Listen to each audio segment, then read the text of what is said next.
On her 23rd birthday, Paige Dolphins had plans to hit the club and dance on Hot Bros, but her birthday would also be the day she died. Her body found, an obvious suspect, and no murder weapon, but one detective's passion to crack the case would tell the story of what happened to Paige on the birthday she was killed.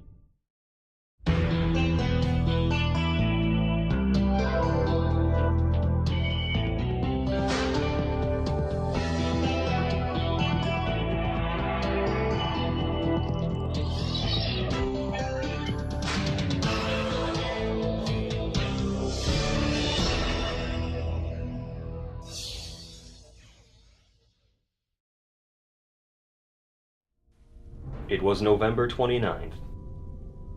Paige Dorfing was preparing to celebrate her birthday. She had plans to meet with her family and friends, then hit the club. She was just beginning the day. Her boyfriend Brad was preparing for his daily jog and workout when he left the house.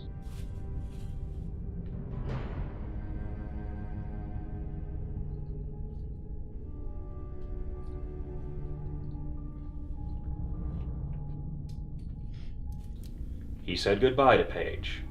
Hey Paige, going to work out? It would be the last time anyone would see her alive. Brad returned home to find Paige lifeless on the living room floor. Get the candles out, baby. It's gonna be a good time. Paige? Paige, oh my God. He checked her pulse and then called 911. Oh my God, she's not breathing. Oh my God, she's dead. No way. I gotta call the cops. Oh my God. 911. Oh my God. Yeah, Paige, my girlfriend. Yeah, she's dead. Please, send the police, send the ambulance as fast as you can, please. Patty had been strangled to death. She was dead by the time emergency response arrived on the scene. When I got the call that my daughter was dead, I was like, oh my God, no, not my Sammy. And then when they said it wasn't Sammy, I was like, oh my God, not Taylor, my equally favorite Taylor. And then when they said it was Paige, I was like, total relief, but it was still sad because she's my daughter. Detective Brian Wisconsin was assigned to the case. A legendary detective who had solved over 6 billion cases to date, all of them very complicated and very high profile. Well, when I had previously gotten a call, before the guy even spoke, I initially knew what the cause of death was. But right when I got there, it hit me like a ton of bricks. Had to be aliens. Maybe monsters, I'm not too sure yet. But my narrow-minded lieutenant just told me that none of those exist. So, verdict's still out.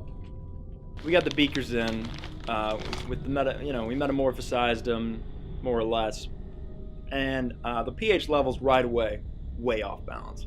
Things were off kilter. Mitosis is a thing that occurs, and we had to focus on that.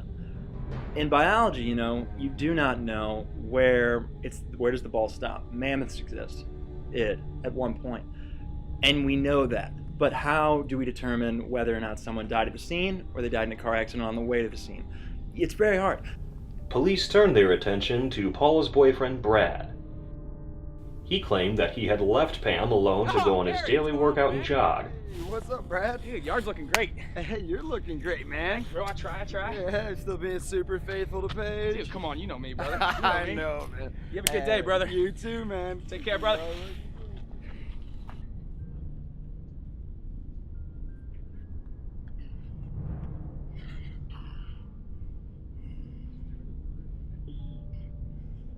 After he finished up, his muscles bulging, glistening, and bronzed, Paige, he went back wake home up. to Wake find up. Penny dead.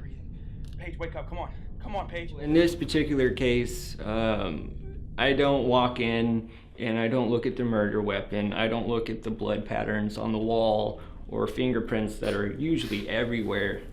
I listen to the sofa, I listen to the carpet, the walls, the drapes, because those are my witnesses. Those are the ones that were there. 9 out of 10, they never lie to me.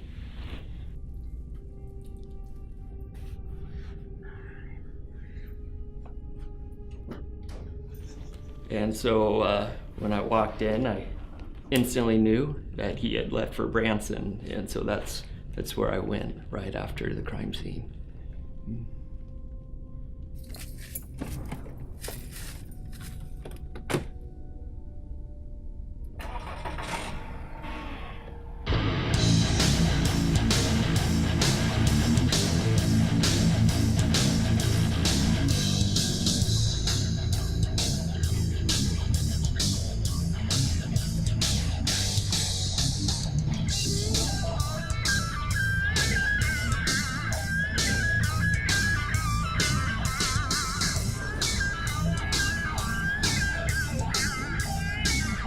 Detective Brian seemed pretty preoccupied with loose leads, so we looked into Brad's background to see what sort of motivation he would have to commit the crime. Brad was a well-respected film director, having made billions off of his multiple Oscar-winning films Seymour's All Night Laundromat and Aerosmania. Brad was very rich and well-liked, and when we interviewed the friends of the victims, they said he was great and really had no motive. Brad was great. He was just perfect. I mean, he could have done better than Paige, and I thought there was no way he could have done that to her. However, police discovered something troubling about Brad when they went through his computer. When we searched Brad's computer, we found several terabytes of homosexual pornography, twink stuff, some docking vids, bears, otters, ladyboys, cum fiestas, bukkake, you know, the usual. In addition to the erotic homosexual videos and pictures, police discovered Brad had been making several late-night calls to a former male co-worker. We knew we had Brad when we found his dream journal. I dreamt last night that I killed Paige, and my life was so much better, and I was so much happier. That's all we needed to make the arrest. I was devastated when Brad was convicted. I mean, the punishment was way too harsh, so I tried to visit him as often as I could. Brad was convicted and sentenced to life in prison. And it seemed the case was over with.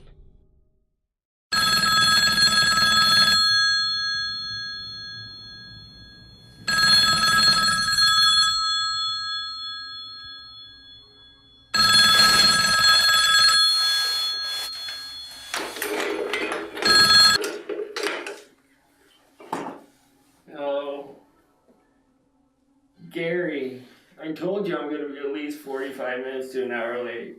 Every shift. I'll be there soon-ish.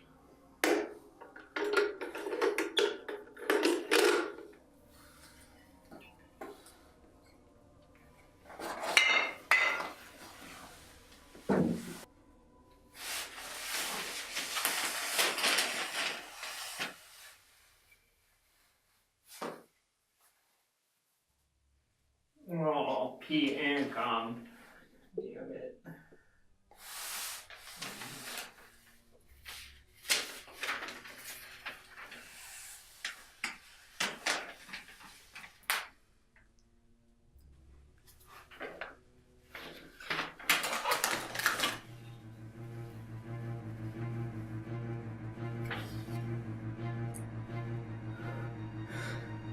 Oh my God. That's it.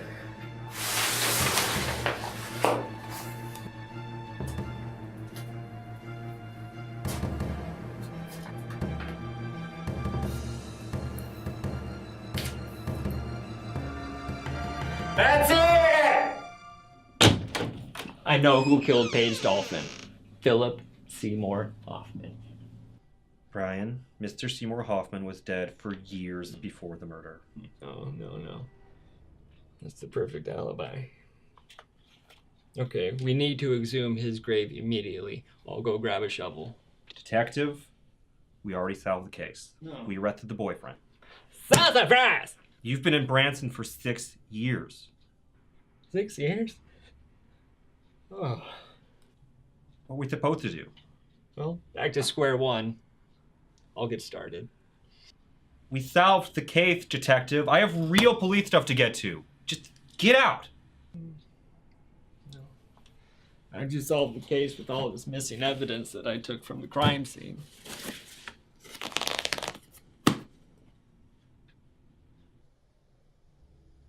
The case was reopened.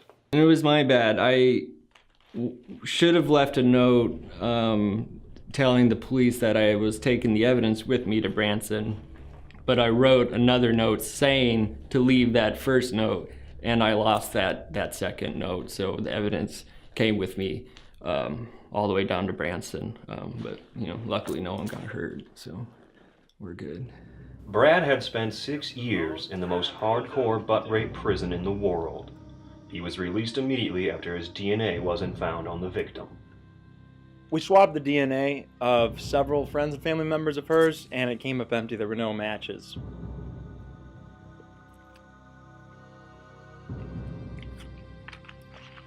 That we could find. It turned out that Paige had roughly 6,000 other lovers per month. We gave Brad a lie detector test, and we determined that he was disgustingly faithful to her. Because in this particular case, we started off with almost no evidence. You know? 0.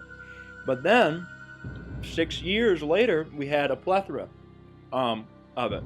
We had everything we needed. Blood, semen. Sometimes it was hard to tell which was which. And I like to say that this lab in particular is the safest in all of the region because we keep it airtight. We don't let anything out. We don't let anything in. What comes in here is going to be documented, and it's as if it never left the crime scene.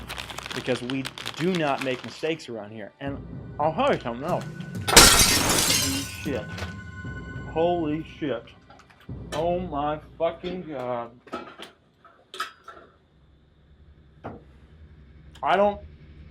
I need a moment to sort out whether or not that was blood or semen because I'm not sure if we could turn the cameras off because I have to fix this. Police found that Paige Doofing had been having an affair with Trevor Dylan Joshua, the son of a car dealer and 4-time Wednesday night beer pong champ.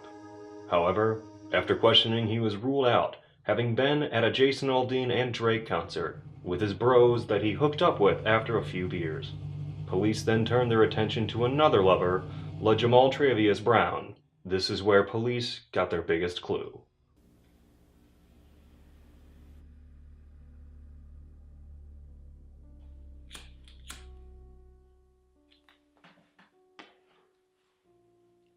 Mr. Brown, could you possibly describe the nature of your relationship with Mrs. Dolphin?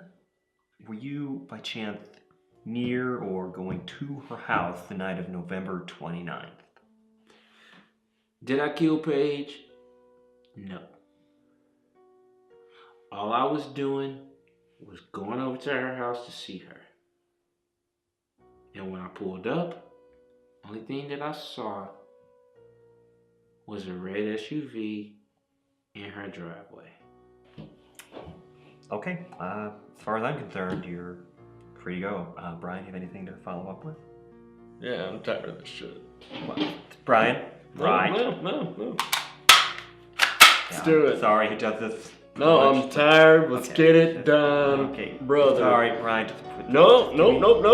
Okay, I know it just rubs your tummy. Okay. I didn't do it! Alright, no. Give me. I did not do it! Sort of Red Lobster, man. That's fine. Cheddar biscuits. Cheddar biscuits. Cheddar biscuits. If you want to go meet him at Red Lobster, he's going there. Now we had a lead, and when we asked around about the vehicle, it turned out that it belonged to a friend of Paige's. The friend? Colton Savory, Paige's best friend. His DNA had not been tested for, so authorities went to his house to question him. When we arrived, Colton immediately admitted to killing Paige. Well, when we showed up at Colton's house to make the arrest, he was actually having dinner with his next door neighbors. And he saw us coming in through the front door, and he showed no grace. He just instantly pooed, peed, and cried all over himself. So, I didn't feel bad about it. He was a murderer. I'm just serving justice, and I'm just trying to protect my citizens. So that's what we did. Police questioned Colton and found out that he had gone to Paige's that day looking to score some whippets. This is like the 5th day in a row. What are you doing? No, I told and when she had already done all of them, Colton grew angry and attacked her.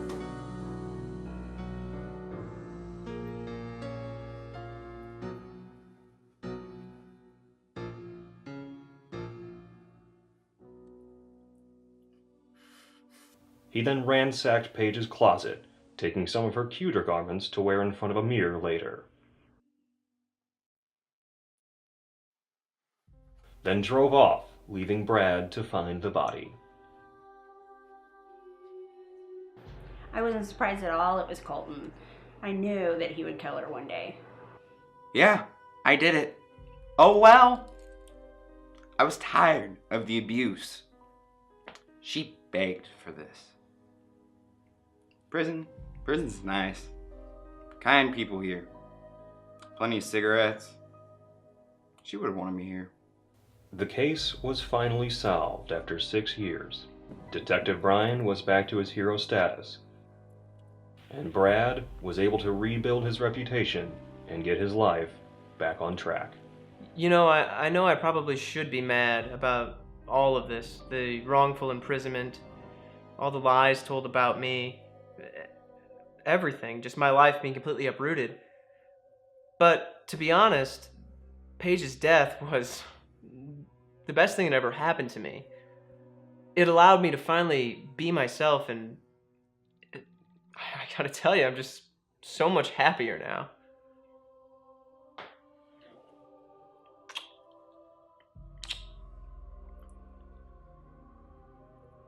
But this was a classic cut and dry case. Whenever you have the forensic evidence and you've got the team, you can get it done. And we sure did, 6 years later. This case would never have been solved if not for the continuous effort of Detective Brian Wisconsin and the forensic evidence that led to Paige finally getting her happy birthday.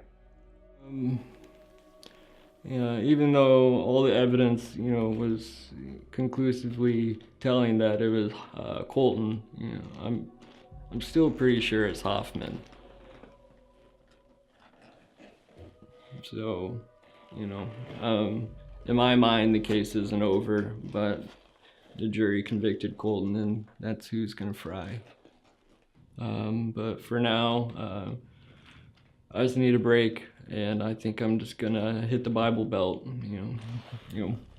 Hopefully I'll end up back in Branson. I love that place, Silver Dollar City.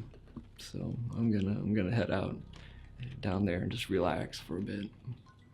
Yeah. Happy birthday, Paige.